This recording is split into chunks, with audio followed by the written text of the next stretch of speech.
intimacy. It was, after all, his bed, and a narrow, slippery leather Chesterfield was about as conducive to a good night's sleep as a tin bath. In fact, she realized drowsily, she had forgotten quite how nice it felt to lie next to another body, accidentally brushing against an arm or a hip, sharing each other's warmth and enjoying the primal instincts of simply being together. With a guilty start, she came properly awake, for the way her fingertips were trailing down Ross's spine wasn't in the least bit accidental, and, without even realizing it, her own left leg had managed to fit against the curve of his right one, with all the snugness of a missing piece in a jigsaw. This was taking the enjoyment of sharing each other's warmth a little too far. Regretfully, easing her leg back to her own side of the bed, and removing her hand from his back, she closed her eyes and attempted to distract her mind from its traitorous wanderings. She had always believed that physical intimacy, not just sex, was something like a video recorder or a fancy food processor. What you didn't have, you didn't miss. It just faded from your mind and became unimportant. It had been almost a year since her last relationship had ended. At first, of course, she had missed the hugs and the kisses and the sex, but certainly not enough to go rampaging round Bath in search of males, any males, with whom to satisfy the need for physical contact. And pretty soon she had become used to being and sleeping alone once more. The withdrawal symptoms had been mild, because hugging and kissing and sex weren't physical addictions like heroin. They were something that was nice, but also quite possible to live without. On the other hand, a year was a long time. Faintly appalled by her own weakness, Tessa realized that what she was experiencing now was a surge of sexual longing. Her fingers had found their way back to Ross's shoulder, and the need to touch him had grown, become a compulsion. My God, I'm a nymphomaniac, she thought, smiling to herself in the darkness, but at the same time almost frightened by the strength of her feelings.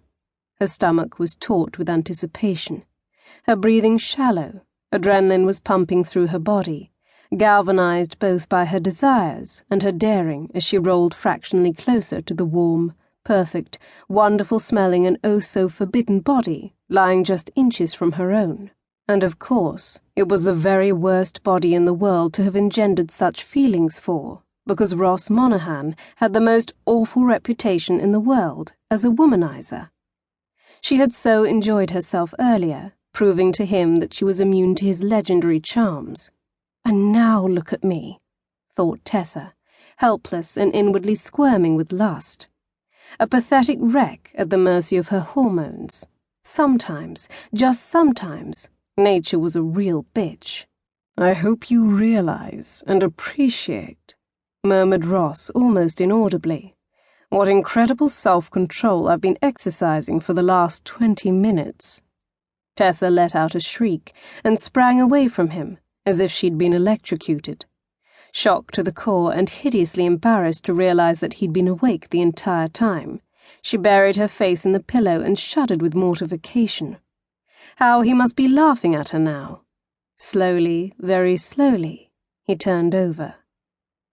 I didn't say stop, he pointed out gently. Tessa, still buried in the pillows, couldn't speak.